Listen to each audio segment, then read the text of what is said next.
News Clan Official. Pada malam hari ini kita akan membahas tentang masalah kesombongan yang tidak disukai oleh sebagian besar bangsa Indonesia. Kita bisa lihat fenomena bagaimana oknum-oknum Habib yang ngaku-ngaku cucu Rasulullah itu sombong, tapi pada akhirnya rontok kesombongan mereka. Nah, termasuk juga para penggede, katakanlah tokoh nasional yang kapan hari ikut dalam kontestan pemilihan presiden itu juga rontok gara-gara diduga sombong oleh bangsa Indonesia. Nah, saudaraku, namun sebelum itu seperti biasanya kita sampaikan semoga semuanya saja dari Sabang sampai Merauke, dari Miangas sampai Pulau Roti. Semoga kalian selalu diberikan kesehatan lahir dan batin, dimudahkan semua urusannya yang baik, selalu diberikan keluasan rezeki ya, ditambah dan diluaskan rezekinya oleh Allah. Dan selalu diberikan keselamatan baik di dunia maupun di akhirat. Dan selalu kita ingatkan, untuk selama di dunia dibutuhkan ilmu, untuk selama di akhirat dibutuhkan ilmu. Tidak sedikit pun dibutuhkan nasab dari oknum-oknum Habib Ba'alawi yang ternyata pengakuan dia secara sepihak mengaku sebagai keturunan Rasulullah, juriyat Rasulullah SAW, cucu Nabi Muhammad SAW, semuanya tidak terbukti alias bohong.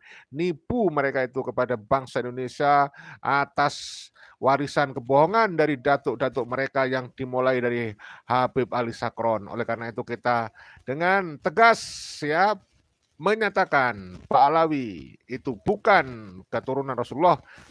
Pengakuan mereka secara sepihak tertolak secara saintifik, secara ilmiah, bukan fitnah, tetapi secara kajian kitab nasab, secara filologi dan ilmu pasti, yaitu tes DNA. Nah, saudaraku, kita akan ungkap bagaimana kesombongan itu nggak boleh ada di bumi Nusantara dari semua kalangan, dari semua status, dari semua karakter. Tolonglah, jangan Anda sok-sok sombong, ngaku-ngaku keturunan Rasulullah misalnya, atau ngaku-ngaku orang paling pinter, orang paling berjasa misalnya ya. Tetapi kalau Anda itu kemudian sombong, kesombongan itu akan menghancurkan diri Anda sendiri. Misalnya adalah, mohon maaf Pak Anies, juga Pak Ganjar, Anda kalah dari sekian banyak faktor. Salah satu faktor adalah ada dugaan kesombongan yang disampaikan oleh, yang dirasakan oleh masyarakat. Hati-hati. Kita simak videonya untuk literasi kita. Kamu yang menyaksikan, Anda yang menyimpulkan. Bahkan netizen ini kepada Pak Anies minta nih, kepada Bapak Prabowo agar Pak Anies tidak dijadikan menteri. Kalau misalnya dia dicalonkan atau ada yang menyarankan agar Pak Anies dijadikan menteri, nggak usah dijadikan menteri katanya. Oke, kita simak videonya ya. Oke, ini pasti bikin oknum Habib pendukungnya Pak Anies ini bisa kelojotan mendengar ini ya. Oke, saudaraku, berikut ini ya. Pak Prabowo, jangan angkat Anies, jangan rangkul Anies masuk ke kabinetmu. Kita akan tampilkan kenapa Anies nggak boleh masuk di kabinetnya Pak Prabowo. Seperti apa? Ini dia triksnya. Apakah mungkin Ganjar dan Anies itu masuk di dalam kabinet Pak Prabowo gitu? Kalau secara individual Ya. nggak ada masalah apa-apa, menurut saya ada peluang Mas Anies diajak. Yang menonjol tuh masalahnya ada dua. Yang pertama, Mas Anies bolak-balik bicara soal etik terhadap pasangan Prabowo Gibran. Ya. Ini kan menyinggungnya agak dalam nih. Itu hampir sepanjang debat 1 sampai terakhir ya. Masalah etik aja yang dibahas kan. Jadi kalau misalnya diajak, Anda mau bergabung sama orang yang Anda anggap melanggar etik. Itu yang pertama. Yang kedua, Mas Anies udah agak offside, slip of tongue mungkin, agak terlanjur mungkin, tapi udah kejadian. Memberi nilai Prabowo 11 dari 100. Anda mau kerja sama orang yang Anda kasih nilai 11 apa enggak? Ini kan komplikasi jadinya. Jadi mau apa itu jadi berat buat misalnya untuk membuat mau dari pihak manapun datang tawaran itu buat Mas Anies bisa masuk ke dalam pemerintahan. Mulutmu harimaumu, mulutmu yang menjatuhkanmu. Oke, next. Ini dia, ini yang membuat Prabowo terbekas di hatinya terhadap pelakon dua orang ini. Awal 5, sebut aja berapa? 11 Mas, dari 100.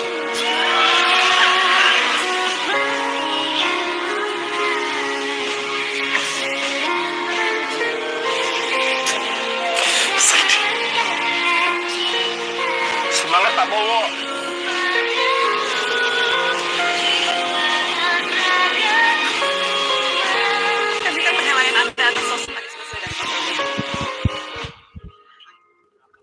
Saya tahan dulu saudara.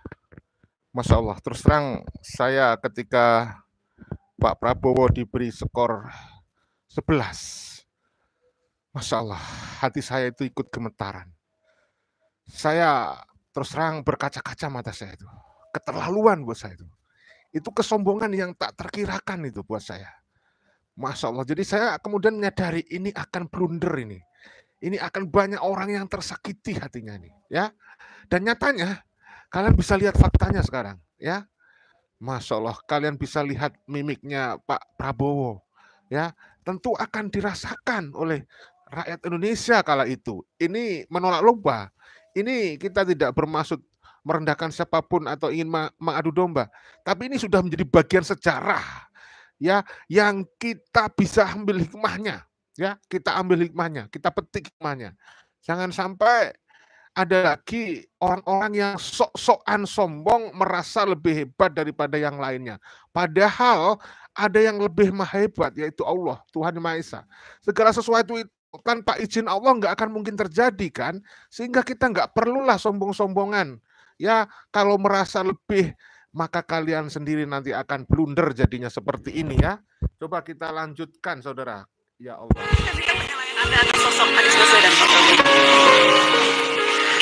Dengarkan inilah beda kelasnya antara Anies dan Prabowo.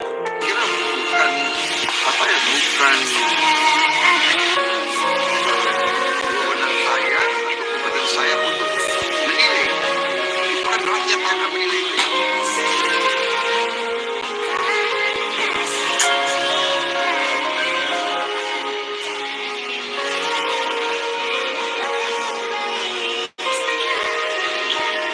Gila ya.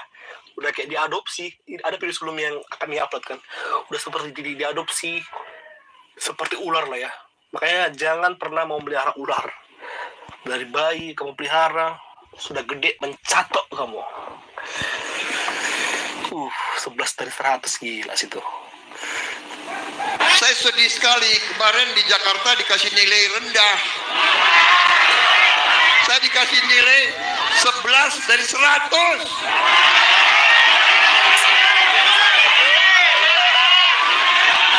Saya sudah sekolah ke Amerika, ke Jerman, ke Inggris, ke Swiss. Belum pernah ada guru sejahat itu. Edan.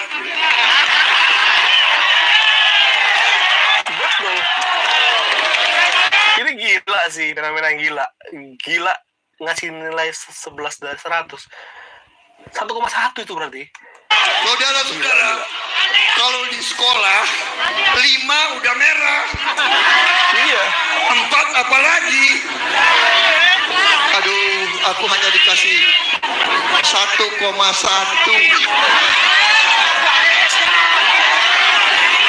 Sekarang, tapi maaf ya, saya ini besar di Jakarta, lahir di Jakarta, jadi sering bahasa Jakarta, bahasa Betawi.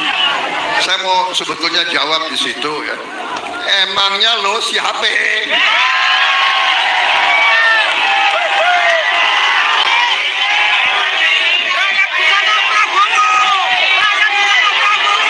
Emangnya gue pikirin. Mantap. Tapi memang Pak Prabowo ya manusia biasa guys ya. walaupun di depan relawannya dia masih semangat, tapi tetap seorang manusia dikasih nilai sebegitu rendah, tetap akan membekas. Sorry nih, saya harus cerita karena kepaksa nih ya. 1 bulan sebelum acara debat itu, ketika saya berjumpa dengan beliau di Hambalang, beliau itu duduk di samping saya dan orang belum ada. Hanya berdua dengan Bapak. Kok Anies begitu ya kalau sama saya?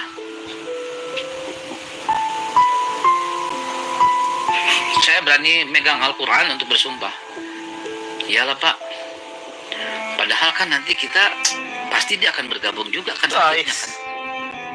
Artinya kalau menang gitu kan ya, pasti. Kayaknya siapapun yang menang gabung-gabung semua. Pasti Bapak kan orangnya kan pemaaf. Pasti ditarik juga kan. Kan pasti kita akan tarik juga ya Kal. Kok dia begitu ya? Sampai ngomong kayak gitu. Kok dia begitu ya Kal? Kan kita akan tarik dia juga ya Kal. Kita akan berikan dia posisi juga ya Kal. Kok dia serang saya terus ya? Terus gue mau ngomong apa? Saya cuma ngomong, ya Pak, mari kita sehatkan diri kita supaya Bapak terus bisa memimpin negara. Gitu gue ngomong. Gue bisa ngomong apa lagi? Masa gue bilang, iya atau enggak? Bingung gitu. Mari Pak kita sehatkan diri, fokus. Gitu loh. Iya ya. Tahu nggak yang bikin gimana ini mungkin tidak dipublikasikan oleh publik ya, dan memang tidak dipublikasikan, dan mungkin ini pertama kali saya bicara. Bang, saya bersumpah sebelum kesini Bang, ada 3 podcast yang cukup ternama ngundang, 2 TV swasta yang ngundang dalam acara, dan mungkin 6 dan tambah kemarin 16 media online yang menghubungi saya untuk bertanya soal ini. Saya bilang, udah gue malas ngomong gitu, malah menimbulkan sesuatu yang gak baik. Dan ternyata dihubungin dan saya bilang, oh Bang Deddy, oke. Kenapa? Karena efek dari sini itu selalu positif. Saya perhatiin seperti itu. Ya. Positif. Jadi gini, pada waktu itu saya ikut ada dalam, pokoknya gini, ada air, tidak keluar air di Indonesia bagian timur. Kita tahu. Kita nggak usah sebut itu ya, tidak keluar. Jadi kemudian Bapak sampai ada 20 orang profesor ya yang dari Unhan kan? Usahakan, ya betul. Dari Unhan kan? Betul. Ya, untuk mencari sumber air. Terus enggak, ini orangnya orang baiknya tuh kayak gitu. Yang bikin saya kagum itu begini. Ketika air itu keluar dengan besarnya, orang-orang tuh kan bilang, samping saya tuh bilang, aduh sekarang orang bisa minum, ya orang bisa ini, bisa ini, iya ya Pak ya, bisa ada cuci, bisa masak. Bapak tuh begitu sambutannya, alhamdulillah teman-teman di sini saudara-saudara jadi bisa berwudu dan nyesel. Oh my God. So sweet banget. Ya, saya tahu 20 titik kalau nggak salah. 60-an udah sekarang. 60 titik ya. Jadi itu air tuh susah di sana, terus akhirnya Bapak minta beberapa profesor dari Unhan dan untuk jalan ke sana teliti tentang itu dan dapat titik air. Dan bukan cuma satu, dan sekarang terus dilanjutkan. Bukan cuma itu. Pada waktu itu Bapak masuk ke sebuah masjid, saya nggak usah sebut, di daerah Jakarta Jawa Timur, mau sholat, karena udah terlambat, Bapak sholat, kemudian kamar mandinya kotor. Dan kemudian dia minta, dan kalau nggak salah sekarang udah lebih dari 1000 angkanya, beliau nyumbangkan mobil. Dalam mobil itu lengkap dengan segala macam alat-alat kebersihan, termasuk vakum, termasuk apa segala macam lengkap, dan diberikan secara cuma-cuma kepada merbot-merbot. Dan beliau hebatnya lagi, ini dari uang pribadi dan tidak usah dipublikasikan. Terpaksa gue ngomong di sini gitu kan. Jadi orang-orang suka bilang, kok ini jahat, ini apa, ini di mana jahat sih? Baik kan. Di titik itulah kita nggak ikhlas, nggak rela dikasih nilai 11 dari 100.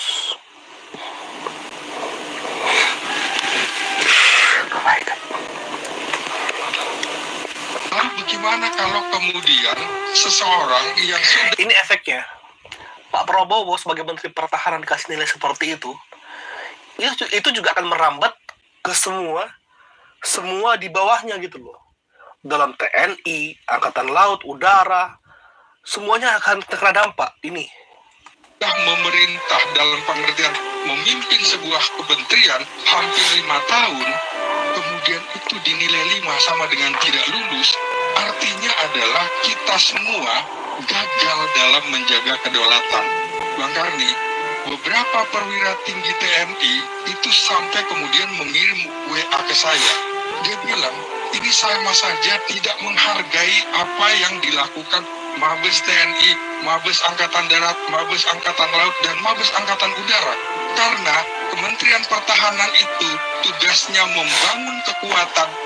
Mabes TNI adalah pengguna kekuatan dan Mabes Angkatan adalah pembina kekuatan. Mereka merasa bahwa pemberian nilai 5 dan pemberian nilai 1 adalah menjatuhkan moral mereka. Dan ini akan terpengaruh bagi keluarga-keluarga tentara. Dalam pengertian, kerja kami tidak dinilai secara baik oleh orang yang punya ambisi menjadi presiden. Itu pesan yang saya dapat di WA kemarin. Sampai begini, bagaimana nanti kalau timbul masalah keamanan terhadap 2 calon presiden, karena itu menafikan kerja kami. Yes. Kami bisa saja lari tidak mau bertanggung jawab, karena kami tidak dinilai secara adil. Yes. Mereka nggak pikir jauh ke sana ya. Ganjarnya udah blunder ngasih nilai 5. Si Imam Mahdi ngasih nilai 1,1. Semangat tentaraku. Oh my God. Buat Pak Anies tetap semangat ya Pak. Ya. Masih ada waktu selanjutnya kok buat jadi presiden. Tapi ya gak sekarang. Kemarin Bapak ngasih nilai pertahanan Indonesia 11 ya Pak. Jangan di bawah 5, sebut aja berapa. 11 Mas. Dari 100. Masih inget dong kita. Nah sekarang rakyat Indonesia yang ngasih nilai ke Bapak. Ya itu hasilnya. Lebih dari 11 kan Pak.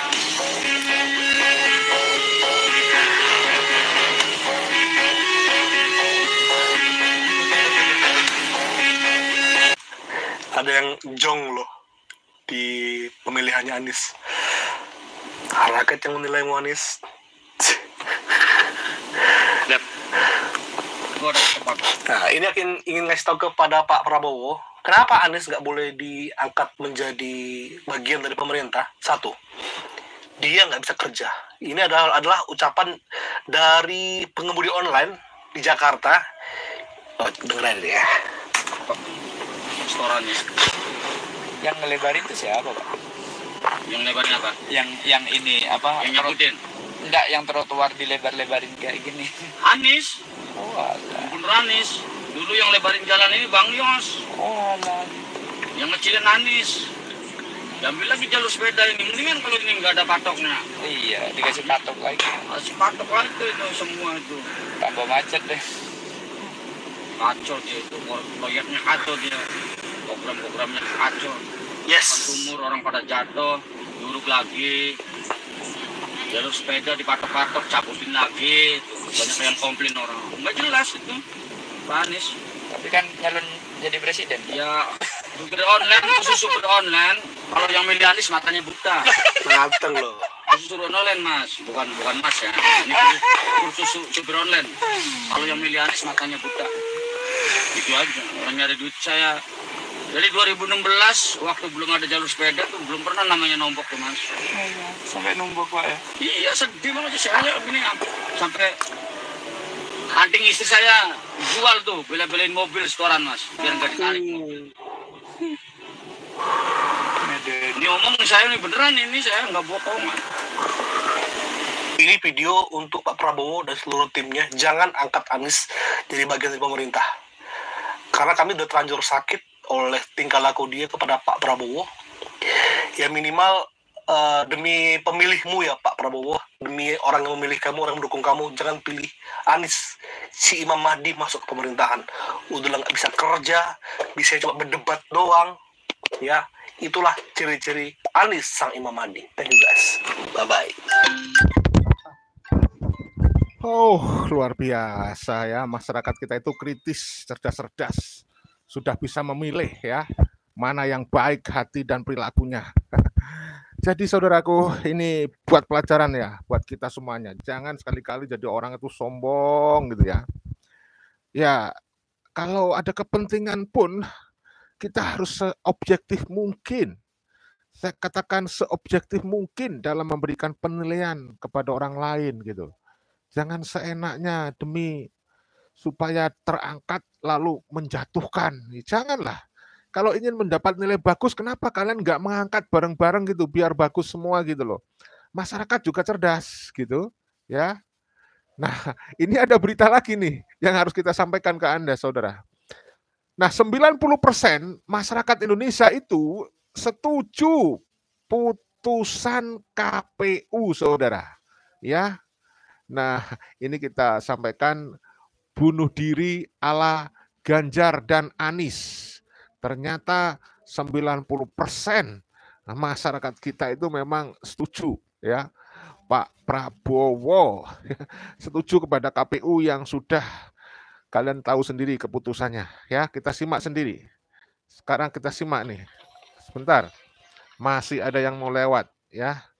Ini keren ini videonya, ya. Kita simak, saudara. Nah. Kembali merilis survei terbarunya soal hasil Pilpres ini. Kesimpulannya adalah ini dari Bang Ropik Muksin, ya. Kalian pasti kenal tuh, sudah terkenal nih. 90% masyarakat sepakat terhadap kemenangan Prabowo Gibran. 90%, bro. Kalian nggak percaya survei? Jangan konyol deh. Di awal kalian nggak percaya survei, hingga pada akhirnya dibuktikan dengan suara sekarang. Bagaimana kubu Pak Ganjar dan kubu Pak Anies kalah telak. Dan itu diawali dulu dari survei yang kalian memaksakan diri untuk tidak percaya. Padahal hati nurani kalian itu percaya. Dan sekarang LSI Denny JA merilis survei terakhir soal Prabowo bila jadi terpilih presiden. Dan 90%, bro, sepakat. Kalian mau berhadapan dengan 90% masyarakat Indonesia. Itu namanya bunuh diri karir politik karena ambisi sesaat yang tidak. Ya, jadi sebaiknya para elit politik menerima kenyataan. Walaupun mungkin sekarang terasa pahit, tetapi Pak Prabowo itu pemaaf. Bisa jadi nanti Anda dirangkul. Yang paling lucu, dan ini sudah ditanggapi oleh Mas Gibran, yang paling lucu itu mereka dari kubu 0103 minta pemilu ulang dan supaya Mas Gibran nggak usah diikutkan, kan aneh, ya. Jadi khawatirnya ini nanti seperti halnya kejadian di pemungutan suara ulang yang sering saya sampaikan, misalnya di Jakarta. Di Jakarta itu yang dikira tempat TPS-nya itu curang dan dikira itu nanti kalau ada pemungutan suara ulang itu yang menang adalah Anies, ternyata setelah dilaksanakan pemilihan atau pemungutan suara ulang yang menang tetap Pak Prabowo.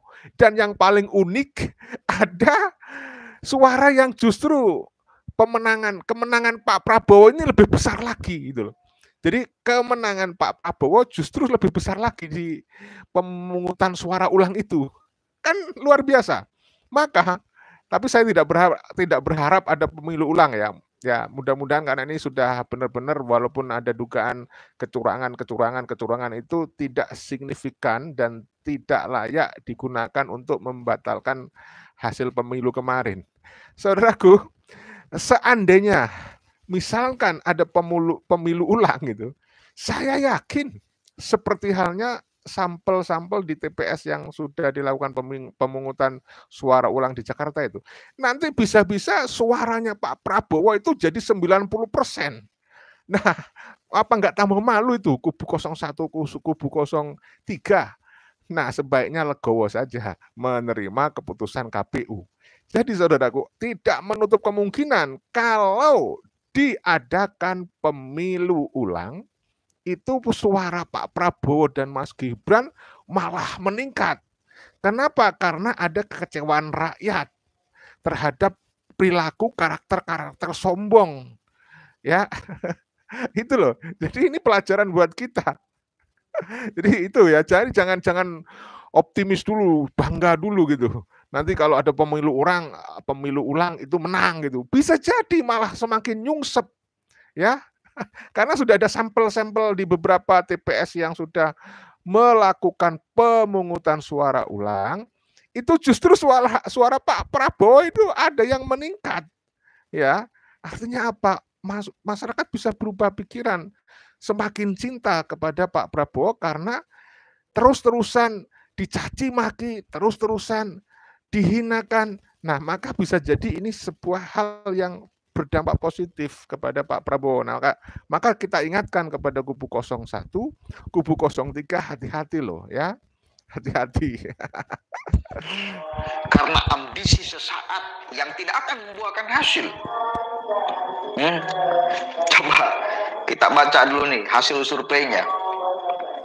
90% publik setuju kemenangan Prabowo Gibran. Kubu Ganjar masih ogah akui kekalahan. Kecurangan.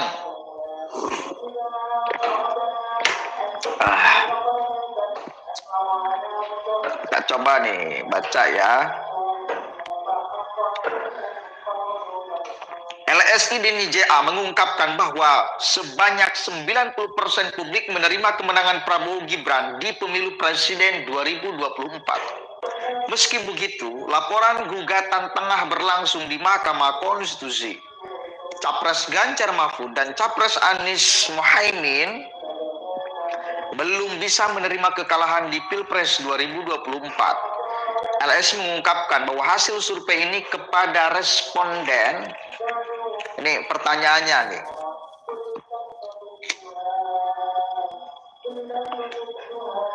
Jika nanti KPU memutuskan pasangan Prabowo Subianto Gibran Raka Buming Raka menang satu putaran, apakah ibu atau bapak akan setuju atau tidak setuju? Hasilnya 89,8% responden menjawab ya, saya akan setuju dengan keputusan KPU. Makanya ketika mereka nggak terima lalu melakukan huru hara di lapangan, di Jakarta, di depan KPU, di depan DPR, adakah masyarakat banyak yang ikut? Enggak, cuma segelintir orang, seupil saudara. Dan ini mengkonfirmasi hasil survei Denny JA. Bayangkan, bila publik tidak sepakat terhadap hasil keputusan KPU, maka kebayang ke kalian rusuhnya DKI Jakarta dipenuhi oleh masyarakat. Tapi kan faktanya enggak. Yang rusuh, yang ribut ini cuma segelintir orang. Berapa biji itu? Oh, itu juga masyarakat. Iya, masyarakat, tapi kan Anda jangan mengabaikan masyarakat yang lain, yang mayoritas, yang 90%, 0, sekian persen yang turun ke Jakarta kemarin tuh. Artinya dari pendukung Pak Ganjar, dari pendukung Pak Anies, sesungguhnya mereka itu menerima kemenangan Prabowo Gibran. Kalau 90%, suara Prabowo 58% kok. Artinya yang 90% ini kan diisi oleh pendukung Ganjar, diisi oleh pendukung Pak Anies, yang legowo menerima kekalahan. Dan itu, jangan nggak percaya kalian, karena kalau kita cek pikiran Anies Baswedan, Anda itu percaya juga terhadap survei. Anda pernah ngomong kok, kalau Anda nggak percaya survei, jangan pernah periksa darah di lab tuh. Karena yang diambil sampelnya cuma setitik kok. Kan ada ilmunya, Anda juga kan paham, ada ilmunya survei itu. Lalu, aduh, Pak Anies. 9,3% responden menjawab. Jadi kalau seperti itu, maka yang ribut itu sebenarnya elit politik saja, level atas. Masyarakat bawah, para pendukung dari 01 juga pendukung 03, nggak ada masalah sebenarnya. Ya, nah ini kemarin ada Rizik Syihab yang bahkan ngajak-ngajak berontak itu, dan juga si Bahan Bakar itu, dan para pendukungnya Habib lain, ada Hanif, ada yang namanya Faisal Assegaf, ya. Itu jelas kelojotan itu kalau sudah mendengar fakta bahwa ada hasil survei yang menyebutkan 90% itu masyarakat setuju dengan KPU gitu ya. Oleh karena itu, marilah kita berpikir logis dan rasional ya. Jangan yang dirasain perasaan gitu. Sakit hati, iri, nggak usah lah. Itu hanya akan jadi penyakit itu. Ayo, nggak usah ngikutin oknum-oknum Habib yang ada yang sampai menyerukan berontak-berontak, apalagi ngajak demo-demo. Sudahlah. Ini ada tahapan yang mudah-mudahan setelah itu selesai, yaitu di Mahkamah Konstitusi ya. Sedangkan 9,3% responden menjawab saya tidak setuju dengan keputusan KPU. Ya, cuma 9,3% responden yang tidak sepakat terhadap keputusan KPU. Dan kalau kemudian kita dibagi lagi, dia tidak sepakat nih. Apakah yang 9,3% ini akan turun ke jalan? Pak, 0, itu yang berani mau turun ke jalan. Ekspresi ketidaksepakatannya sedikit banget yang turun ke jalan. Artinya oke lah dia mangkel doang, nggak sepakat. Tapi lambat laun dia akan terima kok. Kalau sudah dilantik jadi presiden, mau bagaimana lagi?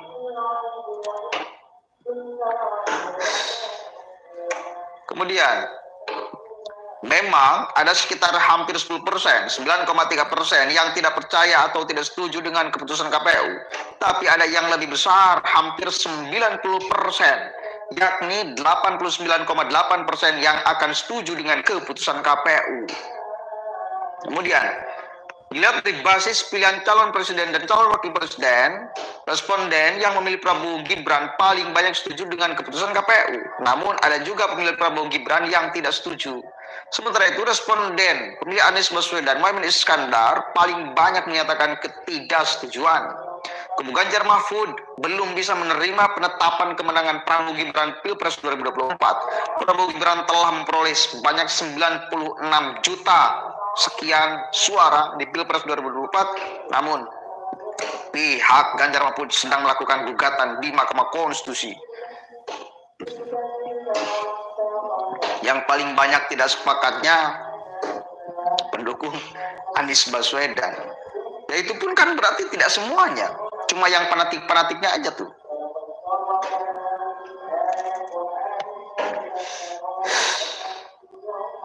Ketua Umum Ganjaris Kris Tantra mengaku belum bisa menerima hasil pengumuman pemenangan pemilu 2024 yang disampaikan KPU RI pada hari Rabu tanggal 20 kemarin ya. Ia dan pendukung Ganjar Mahfud tidak terima karena pemilu 2024 ini banyak kecurangan yang tidak ditindaklanjuti. Lagi-lagi saya akan ngomong maling tidak maling. Karena yang sudah terbukti melakukan kecurangan, mengoperasi, itu adalah komisioner KPU Wonosobo. Sudah ditetapkan sebagai tersangka, mengoperasikan untuk pemenangan Ganjar Mahfud. Uangnya sudah disita untuk barang bukti, 286 juta kalau nggak salah. Jadi yang curang siapa, bos? Yang curang siapa? Yang menggelembungkan suara siapa? Ada di salah satu tempat di luar negeri, saya lupa tempatnya. Jadi kertas suara itu sudah dicoblos tuh, Ganjar Mahfud. Lalu ketemu tuh, ya, pemungutan ulang, PSU. Apa hasilnya? Siapa pemenangnya ketika PSU? Pak Prabowo Gibran Raka Buming Raka. Itu jelas kecurangan. Sudah dicoblos surat suaranya. Jadi yang curang itu siapa sih sebetulnya? Aneh saya. Dan mereka hanya teriak-teriak curang tanpa menyodorkan bukti yang valid. Nggak tahu, mungkin nanti di Mahkamah Konstitusi ya, kita akan lihat mereka menyodorkan data apa mengenai kecurangan ini yang bisa menggagalkan pemenang pemilu. Tapi yang jelas 90% itu angka yang besar, masyarakat itu sepakat. Makanya saya katakan di awal, kalau Pak Ganjar dan Pak Anies masih tetap ngotot, maka Anda berhadapan dengan 90% masyarakat Indonesia. yang sepakat terhadap hasil pemilu ini. Itu namanya bunuh diri karir politik secara sempurna karena ambisi kuasa, ambisi menghancurkan. Ambisi itu menghancurkan. Mudah-mudahan ada manfaatnya. Sebarkan ini ya. Assalamualaikum warahmatullahi wabarakatuh. Waalaikumsalam warahmatullahi wabarakatuh. Terima kasih Gus Ropik Muksin, luar biasa ya, informasi yang sangat bermanfaat ya. Oke, saudaraku, saya pada malam hari ini tidak bisa membaca komentar kalian ya. Nanti saya baca ketika sudah ada waktu karena ada aktivitas setelah ini. Mohon maaf, video pada malam hari ini harus saya akhiri. Sekali lagi saya sangat minta maaf ya, tidak bisa membaca komentar Anda ya. Mudah-mudahan pada live berikutnya. Pokoknya kalau ketika ada waktu saya baca. Wes, ini kebetulan waktunya sangat sempit. Oke? Kita jaga persatuan dan kesatuan. Kita jaga persaudaraan. Kita jaga perdamaian, kerukunan, nggak usah demo-demo sudah. Kita nikmati proses, kita ikuti mekanisme hukum yang sudah berjalan. Oke? Salam persaudaraan, salam Pancasila Jaya, salam Undang-Undang Dasar 45, salam Bhinneka Tunggal Ika, ya, NKRI harga mati. Wassalamualaikum warahmatullahi wabarakatuh. Merdeka!